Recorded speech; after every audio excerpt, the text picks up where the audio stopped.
All right, another episode of Ahsoka has landed. Find out my thoughts right now.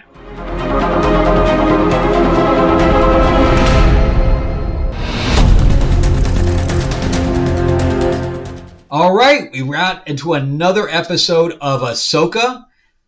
Let's get into it with your host, Frank Zanca, writer, producer. I did work in Hollywood, and now I hopefully will be working in Atlanta because I just made the move. But of course, we have the strikes going on, so nobody's working.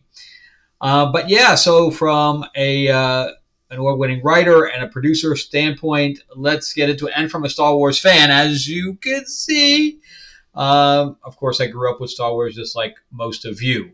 So let's get into this new episode. They tried to make it a very action-packed episode. But before we go into it, I remembered, make sure to like and subscribe. I am trying to grow the channel, so thank you so much if you can help me out and give me the thumbs up and subscribe. But let's get into it. I wasn't bored, at least this time, although I did think a lot of the stuff was very silly. The fight choreography continues to be poor. I don't know why. I don't know why everything is so slow. They're always looking like the guard is always up before the person even strikes.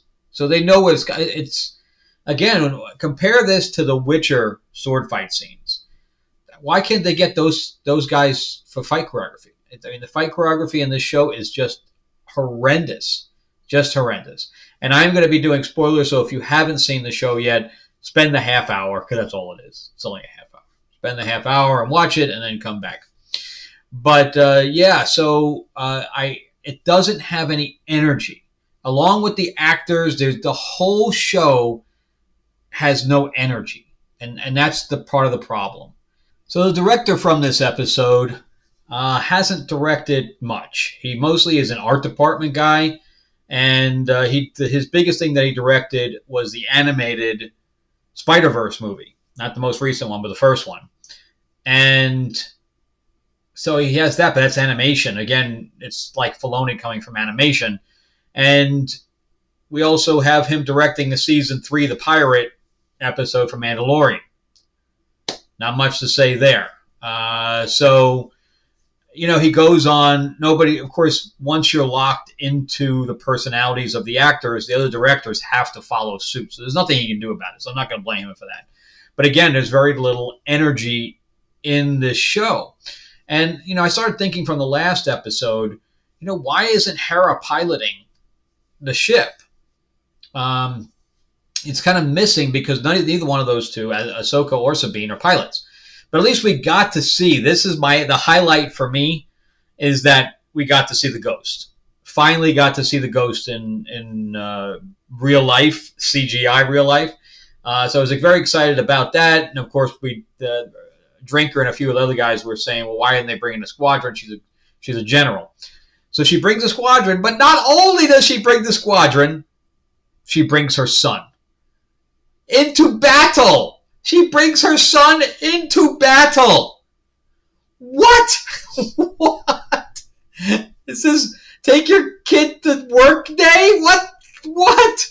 Why would any parent take their kid into what they know will be battle? That makes zero sense. No, don't stay where it's safe. Come where we know we're going to get shot at. Come on, man. That's poor. That's poor writing. And then we get this stupid thing about they're trying to stand in front of them so they can't jet out, into hyperspace. First of all, why? Is that really preventing them? Why aren't they shooting at them? We had a whole bunch of X-Wings, and they just sat there and didn't engage. I don't really know what's going on there. I was totally confused. And then we had not one, but two conversations between Ahsoka and Sabine saying, can I count on you? Hey, it's going to be a big decision. Hey, don't do that, blah, blah, blah. Not one, but two. By the second time, I was already cringing because I already know what's going to happen. You're telegraphing this thing to the nth degree that she's not going to do what she says. I don't know what the hell's going on here. And then everybody had these big ideas and theories for what Marok was going to be, that he was going to be a clone, blah, blah, blah. And all that. He's dead literally in seconds. And it wasn't even a good fight. It was a poor fight. The only part of the fight I liked was when Sabine tried to use the Force, or pretended she was going to use the Force, and instead shot her. That's the only part of the fight I liked. And you notice that Shin has the braid because she's a Padawan. But yet Sabine doesn't. She just shaved her whole head off. Oh my God, this is so poor. So poor. And then Ahsoka burns her hand on the... I have no idea why. I have no idea. They didn't ever lead up to the fact that that thing was hot. They didn't set that up at all. It's just, oh, it's hot. And it was so hot, I mean, even though she had a glove on her hand, so the only thing that was burnt was her fingertips, and that was it. And she couldn't hold a blade because her fingertips were burned? Come on, man. I've held stuff after burning my hand on a pot.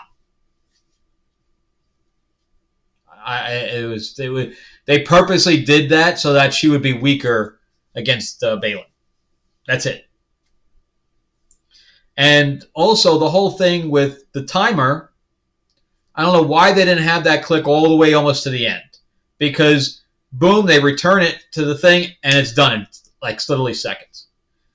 And then Yuhang there says, you guys are better together. I'm like, oh, my God. Can we get better writing here? What are you doing, Filoni? Please get a different writer in here. I mean, he may be a good plotter, but the writing here is horrendous. Horrendous.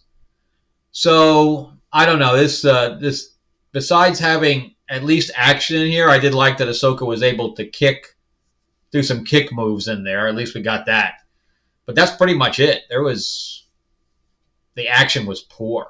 Really poor. I don't know. I don't know what they're thinking at this point. So, and then she falls off the cliff, and Sabine allows herself to get captured because she literally hands the thing so that she can find Ezra.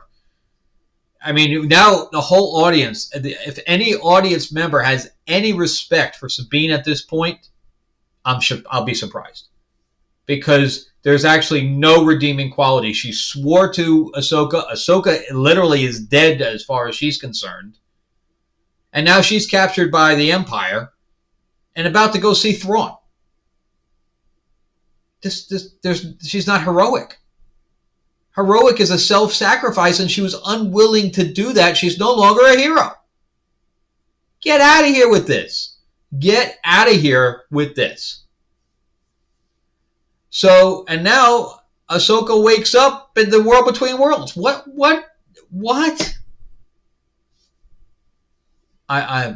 It's just like, oh, we got to have Annie in here, so we got to have some fan service. Let's just throw that in there. Here's left field. Let me catch it. Come on, man. Anyway, I got nothing really else to say about this. Besides a couple of little things, the episode was extremely poor. And I don't know, they seem to be getting worse. But if you like this episode, let me know what you liked about it. You thought the action was just energetic to hell, man. That thing was really, really well choreographed. Yeah. If you say that, all right, then you haven't seen some other good stuff, because these guys have $25 million an episode to do a half hour, and they can't get a choreographer in there? I'm so confused by this. But if you thought it was great, then, all power to you. All right, so just let me plug my stuff here. I'm kind of, I just watched it, so I'm just kind of feeling disgusted. So let's just move on. This is my book, Tales of Rabbit of the Iron Witch, my new YA fantasy book. And I would love to write an episode of Ahsoka. And direct. Even though I don't direct, please let me direct them so they have more energy. Lords of LA, I'm working on the Kickstarter right now for the next issue, so I'm excited to get this launched. my vampire mob in the 50s, and then my sci-fi that has better choreography.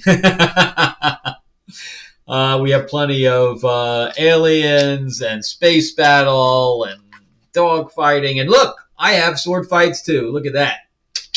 Nice. So check out, it's a 4-book series, and the graphic novel collects the first, the 6 issues of the first book.